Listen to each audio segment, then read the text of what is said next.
और वहाँ पूज्य गुरुदेव ने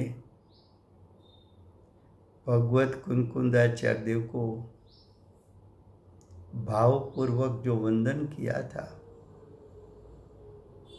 उसके फल में गुरुदेव को वर्तमान भरत क्षेत्र में भगवत कुनकुंदाचार्य देव रचित वर्तमान काल का सर्वोत्कृष्ट शास्त्र ग्रंथों का राजा ग्रंथाधिराज समयसार गुरुदेव को मिला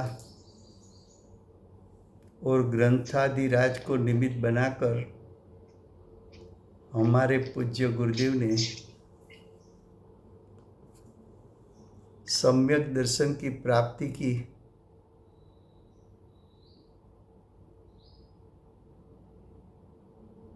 All participants are muted and they can unmute themselves. जो सम्यक दर्शन की प्राप्ति हुई गुरुदेव को,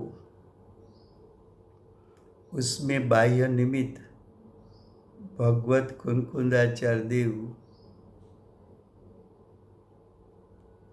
के परमागमों में सर्वोत्कृष्ट परमागम समयसार है। समयसार जब मिला तब गुरुदेव बोले कि ये तो अशरीरी होने का शास्त्र है। गुरुदेव की जो अंदर से भावना थी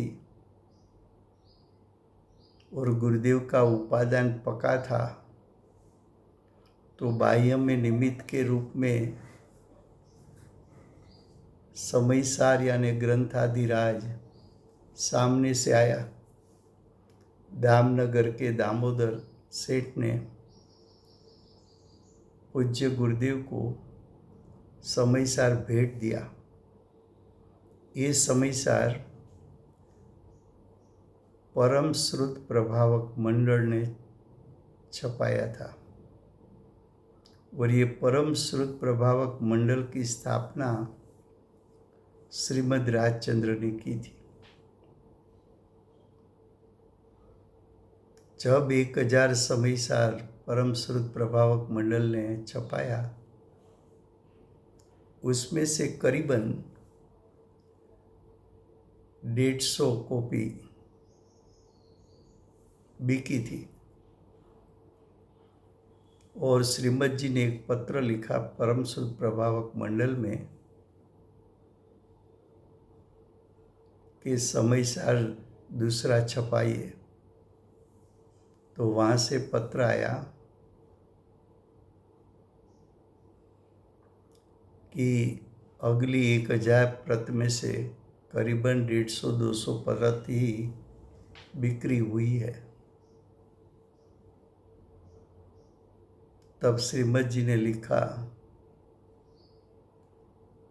कि जब कहीं से एक चिट्ठा आ जाए कि आपके पास जितना समयसार है इतना भेजो, तब समझना कि समयसार को पढ़ने वाला कोई भरत क्षेत्र में आ चुका है। जब गुरुदेव समयसार पढ़ते थे तब समयसार की प्रत ज़्यादा नहीं थी शुरुआत में, और गुरुदेव ने बोला कि रामजी भाई बधा के सभी के पास सामने समयसार होना चाहिए। तो रामजी भाई ने परम श्रुत प्रभावक मंडल में चिट्ठी भेजी कि जितना आपके पास समयसार हो ये सब भेज देना। तब परम श्रुत प्रभावक मंडल जो संभाल रहे थे उसको श्रीमद् राजचंद्र की बात याद आ गई कि अब कोई समयसार पढ़ने वाला यहाँ भरत क्षेत्र में आ गए हैं।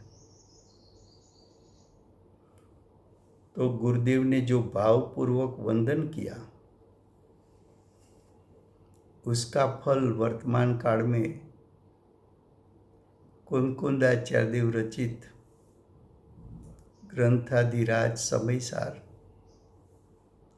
उसका निमित्त गुरुदेव को मिला। और जब कुंकुंदाचार्य देव महाविधि क्षेत्र में पधारे थे तब पूरे विधि क्षेत्र में एक भक्ति का माहौल हो गया था। वो भक्ति का संस्कार माताजी यहाँ साथ में लेके आई है। ये सब योग वहाँ का जो था वो गुरुदेव माताजी के प्रताप से यहाँ आया। ऐसे भगवत कुंकुंदाचार्य देव के जिसने महावीर भगवान की परंपरा की वाणी उसके पास आई है, साक्षात सिमंदर भगवान की वाणी सुनी है। भरत क्षेत्र के वो स्वयं महासमर्थ आचार्य है। अनेक प्रकार की लब्धि और रुद्धि के धारक है और भगवान की वाणी अपनी श्रुत लब्धि में अवधारण करके आए हैं। ऐसे आचार्य भगवान ने भरत क्षेत्र में आकर इस समयसार की रचना की। तो जब छठे सातवें गुणस्थान पर झूलने वाले मां समर्थ आचार्य आत्मा की अनुभूति के साथ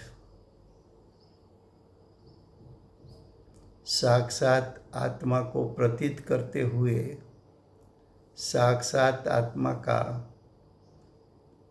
ज्ञान करते हुए आत्मा के स्वरूप को बताए, तो ये शास्त्र ये तो गंभीर है, तो कठिन, कोई सामान्य पुरुषार्थ से समझ में आ जाए ऐसा नहीं है। दूसरा, ये शास्त्र ऐसा भी नहीं है कि अज्ञानी को समझ में ना आए। अज्ञानी अपना 5 इंद्रिय मन को एकाग्र करके अपने उपयोग को तीक्ष्ण करके इस शास्त्र का समझने की कोशिश करे तो जरूर समझ में आता है। आचार्य भगवान ने तो कहा है ये शास्त्र में ही कि मैं अप्रतिबुद्ध को संबोधित करता हूँ, तो अज्ञानी को संबोधित किया है। और अज्ञानी को ज्ञानी होने के लिए आचार्य भगवान ने ये शास्त्र की रचना की है। तो ये गंभीर शास्त्र उसको समझना है। तो भाई हाँ जी, हेलो। हाँ जी, किसी का ऐसा प्रश्न था कि कुंकुंदाचार्य देव ने विदेश से आकर भरत क्षेत्र में सबसे पहले प्रवचन सार ही लिखा है, इसका कोई प्रमाण नहीं मिलता। उसका प्रमाण तो प्रवचन सार में ही है। देखो, ये बात सही है कि भगवत कुंकुंदाचार्य देव ने महाविद्य क्षेत्र से आकर प्रथम प्रवचन सार की रचना की है, वो बात सही है। उसका प्रमाण, प्रथम प्रमाण, शास्त्र पे नाम लिखा है प्रवचन सार। उसमें 3 शब्द है, प्र, वचन और सार। प्र का अर्थ है प्रकृष्ट, उत्कृष्ट, सर्वोत्कृष्ट। सर्वोत्कृष्ट वचन किसका होता है? तो कि भगवान की दिव्य ध्वनि। भगवान की वाणी, ओम ध्वनि। तो ओम ध्वनि, दिव्य ध्वनि, उसका सार तो जो कुनकुंदाचार्य देव महाविद्य क्षेत्र में साक्षात सिमंदर भगवान की वाणी सुनी, वो वाणी को प्रवचन कहते हैं। और उसका सार वो उसने प्रवचन शास्त्र में भर दिया। एक बात। दूसरा कि कुनकुंदाचार्य देव के सर्वोत्कृष्ट शास्त्र समयसार उसका निमित्त पाकर गुरुदेव को सम्यक दर्शन हुआ। और गुरुदेव की वाणी सुनकर माता जी को सम्यक दर्शन भी हुआ और जाति स्मरण ज्ञान भी हुआ। तो जाति स्मरण ज्ञान में माता जी को जाति स्मरण वर्तमान में हुआ। और कुनकुंदाचार्य देव ने तो करीबन 2000 साल पहले ये शास्त्र लिखा।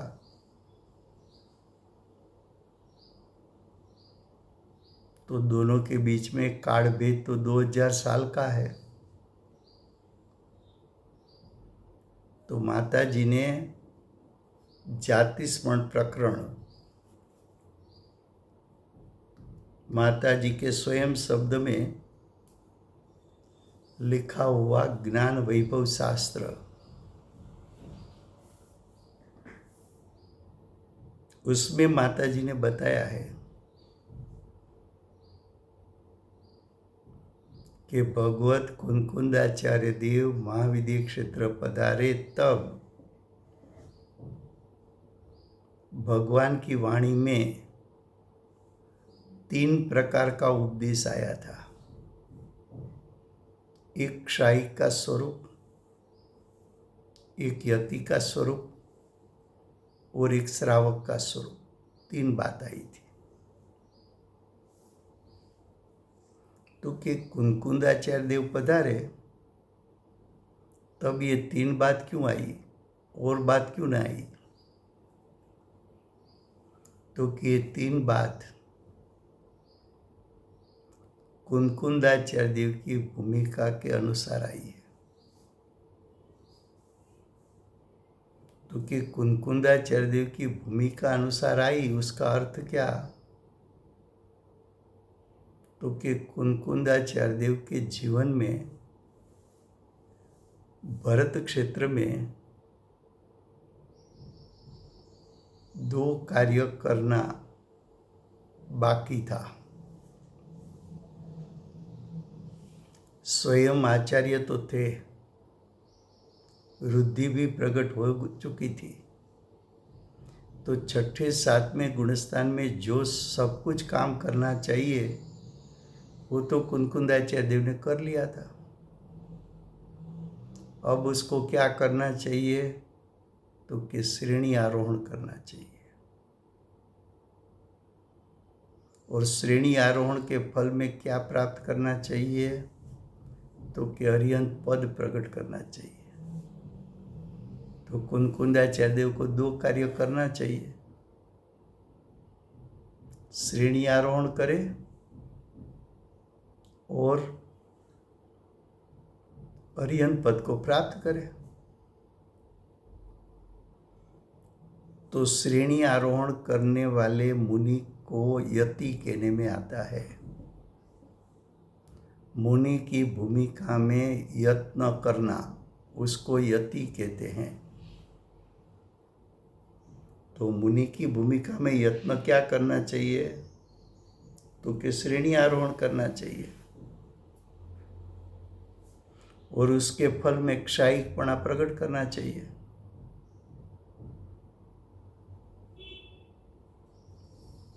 तो वहाँ भगवान श्री सिमंदर भगवान ने उपदेश में क्षायिक का स्वरूप, यति का स्वरूप और श्रावक का स्वरूप बताया।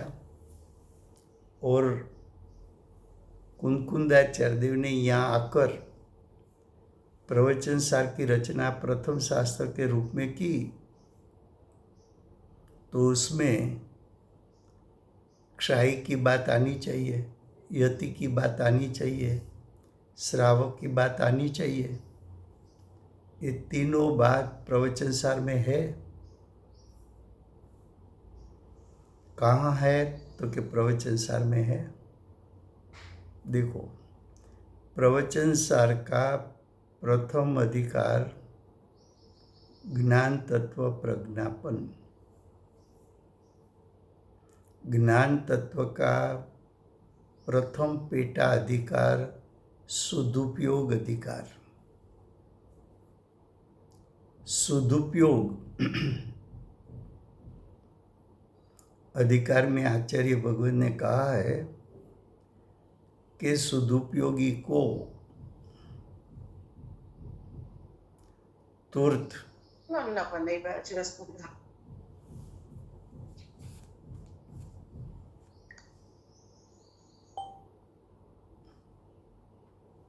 वहाँ लिखा है कि सदुपयोगी जीव को तुरंत क्षायिकपणा की प्रकटता होती है।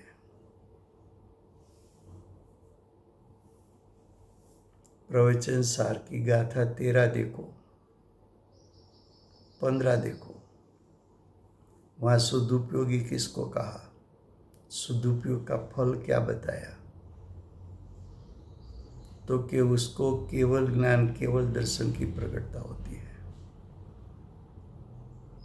तो यहाँ सदुपयोगी प्रवचन सार में किसको कहा, तो कि श्रेणी आरोहण करने वाले मुनि को। किसी को ये प्रश्न होए कि आप ये बात कहाँ से लाए, तो प्रवचन सार की 245 गाथा देखो, वहाँ लिखा है कि मुनि 2 प्रकार का है। एक शुभोपयोगी मुनि है, एक सदुपयोगी मुनि है। शुभोपयोगी मुनि का फल 11वीं गाथा में बताया, शुभोपयोगी मुनि का फल 11वीं गाथा में बताया, स्वर्ग मिलता है। सदुपयोगी का फल निर्वाण की प्राप्ति यानी मोक्ष होता है, यानी अर्यंत पद मिलता है।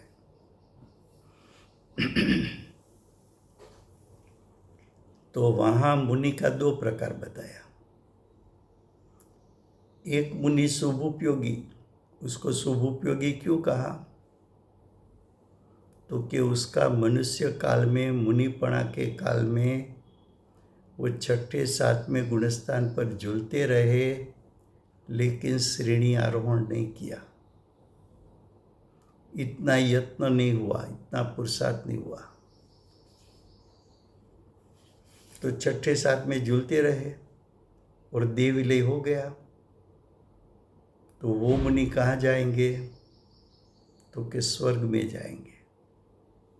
जैसे कि हमारे भगवत कुनकुंदाचार्य देव 6ठे 7वें गुणस्थान पर झूलते रहे, श्रेणी आरोहण कर सके इतना पुरुषार्थ नहीं चला। कहाँ गए, स्वर्ग में, तीसरा स्वर्गलोक वैमानिक देव में गए।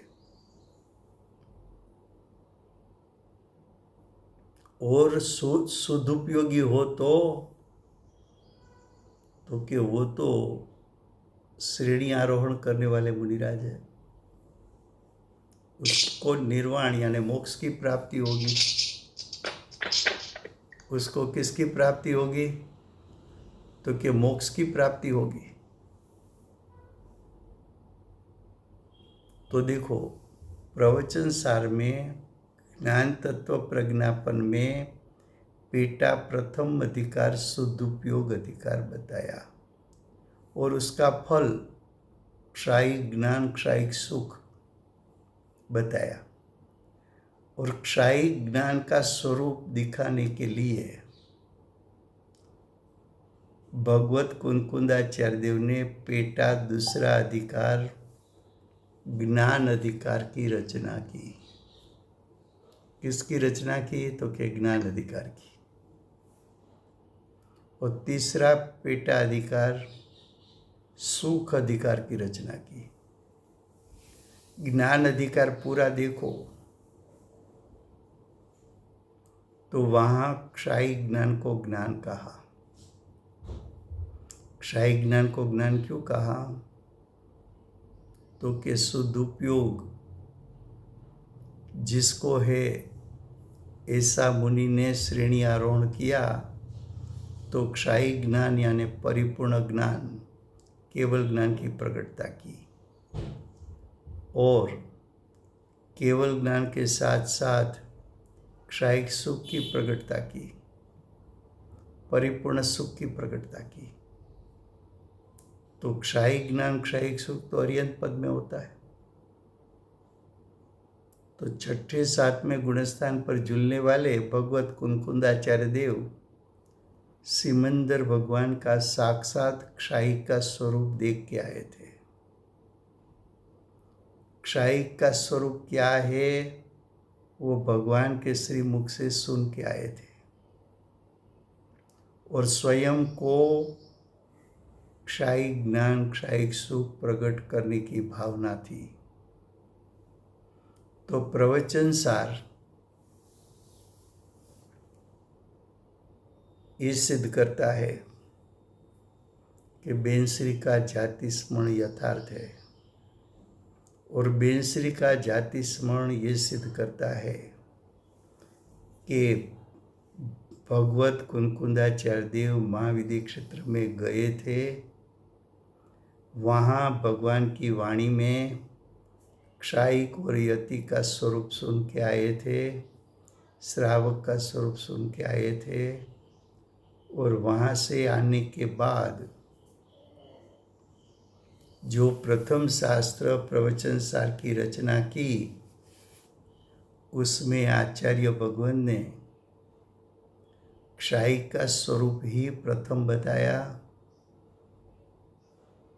यति का स्वरूप भी बताया और श्रावक का स्वरूप बहुत अल्प शब्द में बताया।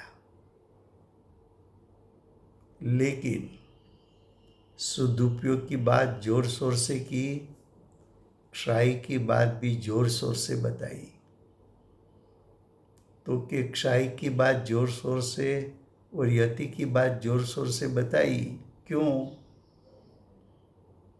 और श्रावकपणा की बात अल्प क्यों बताई? तो कि भगवत कुनकुंदाचार्य देव को अपनी भूमिका से ऊपर जाना है, नीचे उतरना नहीं है।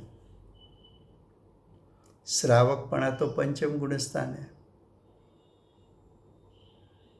और मुनिराज तो छठे सातवें गुणस्थान पर झूलने वाले हैं। तो पंचम गुणस्थान की ज्यादा बात नहीं बताई, लेकिन श्रेणी आरोहण करना था तो उसका चिंतन था। भगवान की वाणी स्मरण में थी, चिंतन में थी, तो सदुपयोग की बात जोर शोर से बताई।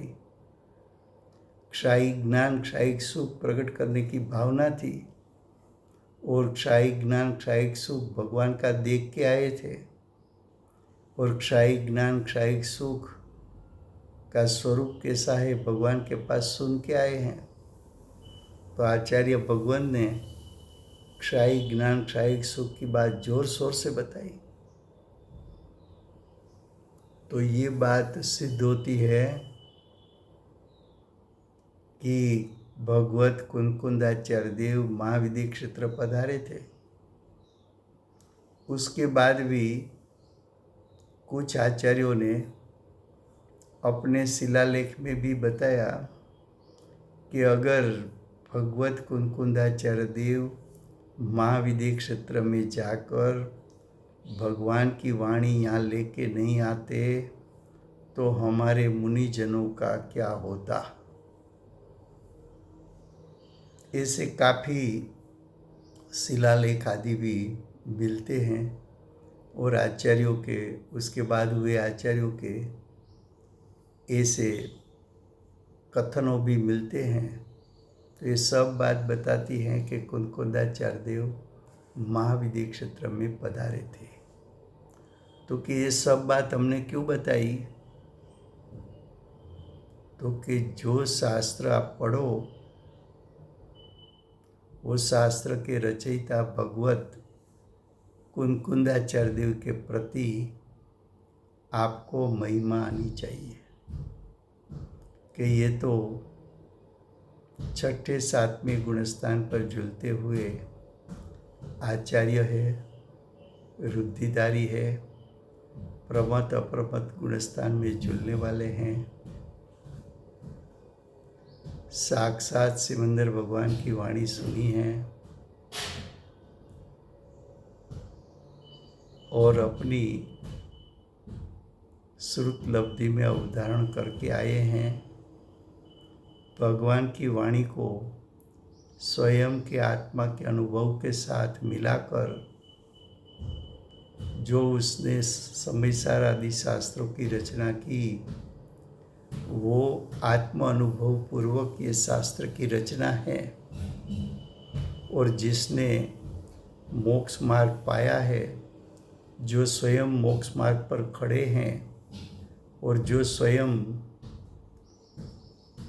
फिर से मनुष्य पद प्राप्त करेंगे तब निर्वाण को प्राप्त होने वाले हैं, ऐसे आचार्य का ग्रंथ में पढ़ता हूँ।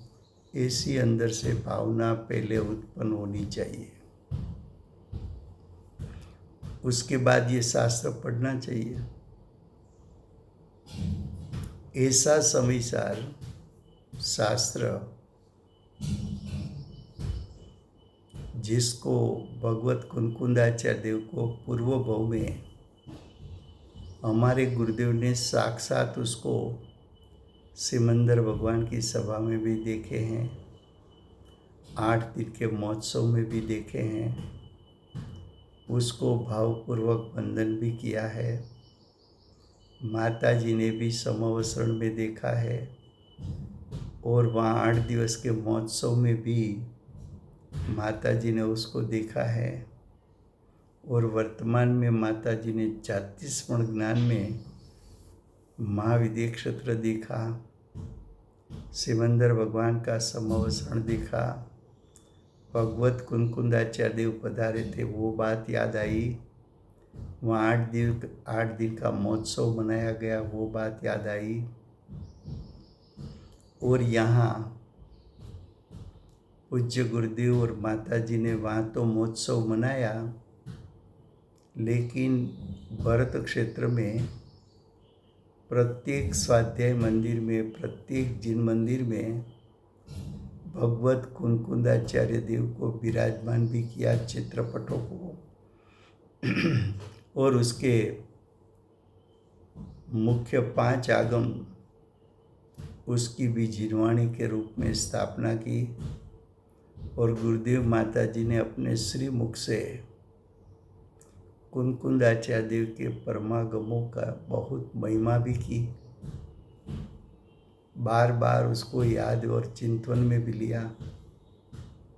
और भगवत कुनकुंदाचार्य देव रचित समयसार आदि शास्त्रों में दूसरे जीवों को सम्यक दर्शन प्राप्त कराने का निमित्त रूप सामर्थ्य भी है।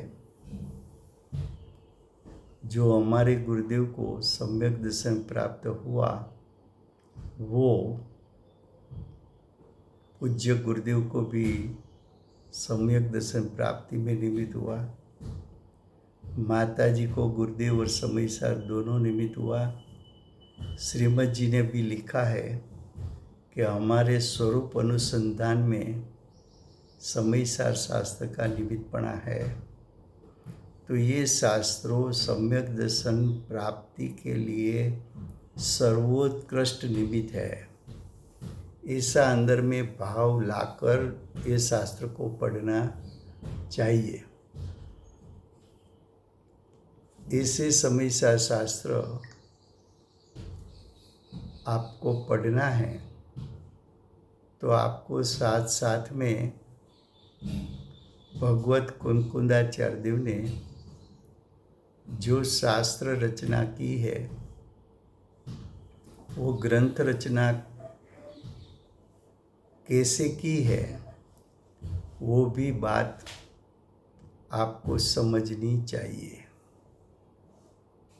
वो समझने से आपको शास्त्र समझना थोड़ा आसान होता है। भगवत कुंकुंदाचार्य देव ने पंच परमागम में लेखन शैली का प्रकार ऐसा रखा है कि प्रत्येक शास्त्र में पहले मांगलिक करते हैं, उसके बाद प्रतिज्ञा करते हैं, उसके बाद प्रतिज्ञा का संक्षिप्त विस्तार करते हैं, उसके बाद प्रतिज्ञा संक्षिप्त विस्तार का विशेष विस्तार करते हैं और अंत में पूरे शास्त्र का उपसंहार करते हैं। तो ये शास्त्र रचना 5 विभाग में है। कितने विभाग में है? 5 विभाग में है। एक विभाग है मांगलिक करना।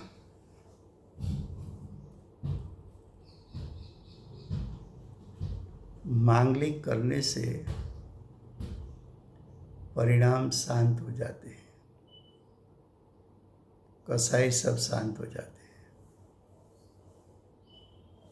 जिसका कसाई शांत हुआ हो वही अध्यात्म शास्त्रों की रचना कर सकते हैं। मांगलिक में उसके ऊपर के ज्ञानियों को याद करके उसको वंदन करते हैं। जैसे कि समय सार में सिद्ध भगवान को वंदन किया, वही बताता है कि ये शास्त्र की रचना में अशरीरी होने के लिए की है। तो वंदन तो किया और शास्त्र का प्रयोजन भी उसमें समा दिया। सिद्ध भगवान को वंदन इसलिए किया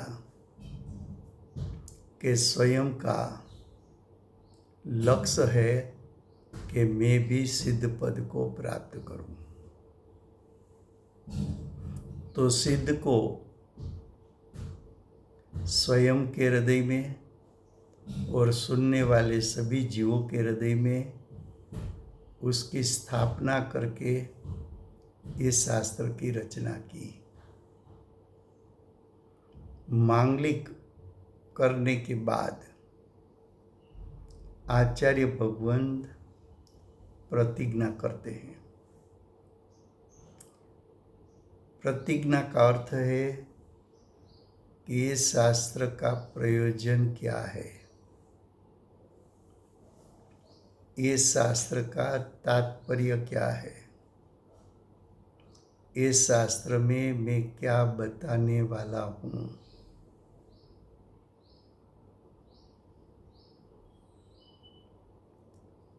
आचार्य भगवान जो प्रतिज्ञा करते हैं उसमें पूरा शास्त्र का सार समा देते हैं।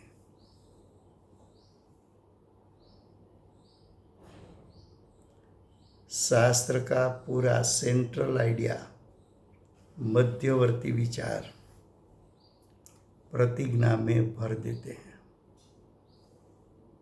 आचार्य भगवान श्रुत लब्धि के धारक है। श्रुत लब्धि के धारक है तो एक वाक्य या एक शब्द में पूरा शास्त्र समा लेते हैं। वो एक शब्द को खोलो, न्याय युक्ति से,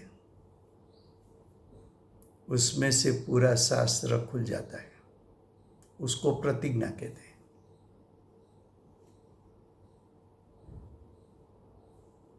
जैसे कि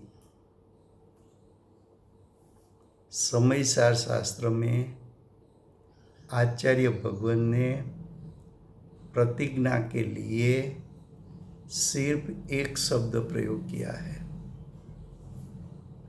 मैं समयसार को कहूँगा। इतनी प्रतिज्ञा है। मैं किसको कहूँगा? समयसार को। जैसे आपने गुरुदेव के श्रीमुख से सुना होगा कि आचार्यों के एक शब्द में पूरा आगम भरा है। आपने ऐसा भी सुना होगा कि आचार्यों गागर में सागर को समा देते हैं। आचार्य भगवान श्रुत लब्धि के धारक है। श्रुत लब्धि की ताकत इतनी है कि एक शब्द की गहराई में पूरा शास्त्र समा जाए और उसका विस्तार करे तो 415 गाथा बन जाए और उसमें से अधिकारों देखो तो जीव जीव अधिकार, कर्ता कर्म अधिकार, पुण्य पाप अधिकार, आश्रव अधिकार, संवर अधिकार, निजरा अधिकार, बंध अधिकार, मोक्ष अधिकार और सर्व विशुद्ध ज्ञान अधिकार, 9 अधिकार की रचना और 415 गाथा की रचना एक समयसार शब्द में से हो जाती है। समयसार शब्द है,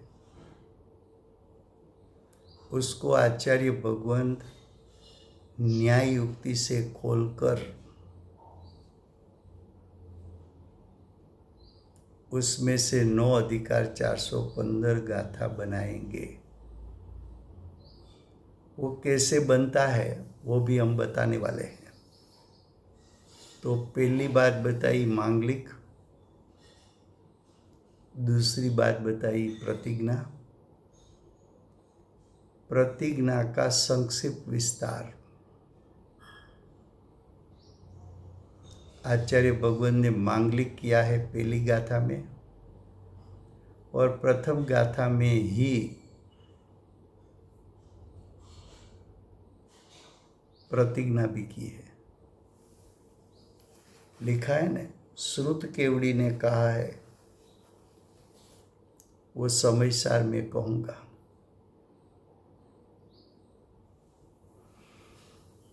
तो वो पहली गाथा में मांगलिक भी है, सिद्ध भगवान को वंदन भी है और प्रतिज्ञा भी है। 2 गाथा से 12 गाथा में संक्षिप्त विस्तार है। अगर 1 से 12 गाथा का भाव आपने पकड़ लिया और सम्यक दर्शन प्राप्त कर लिया तो आगे कोई पढ़ने की आवश्यकता भी नहीं है। तीसरा, 13 गाथा से 414 गाथा तक विशेष विस्तार है और 415 गाथा में उपसंहार है। विशेष विस्तार का अर्थ है प्रतिज्ञा और संक्षिप्त विस्तार जो किया था उसका विशेष विस्तार, उसमें 13 गाथा से 414 गाथा तक और आखिरी गाथा में उपसार करते हैं। तो हम यहाँ तक रखते हैं।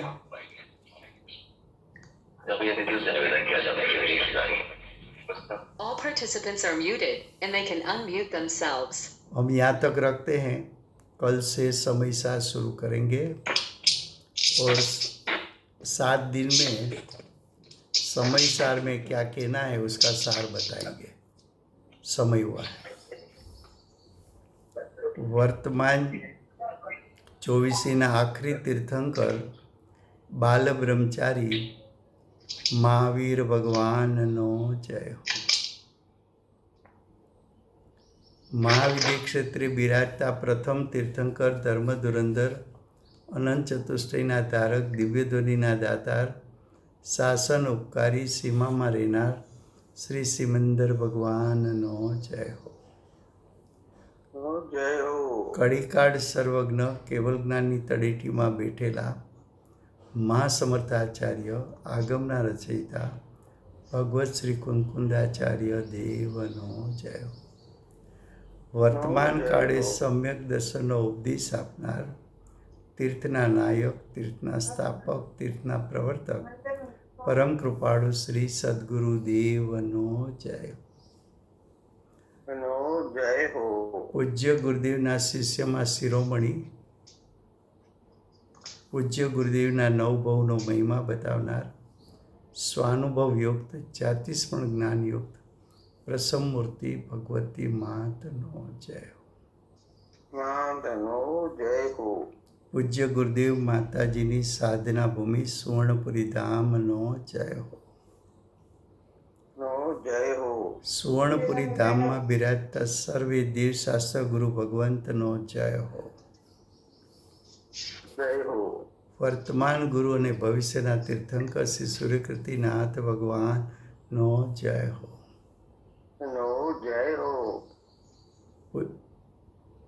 શ્રી સૂર્યકૃતિ ભગવાનના સમવસ્વરના મુખ્ય ગણધર શ્રી દેવેન્દ્ર કૃતિનાથ ભગવાનનો જય હો। પરમ દિગંબર જૈન ધર્મનો જય હો। थैंक यू राजू भाई, जय जिनेंद्र सभी को। जय जिनेंद्र। राजू भाई सभी को जय जिनेंद्र। जय जिनेंद्र। जय जिनेंद्र।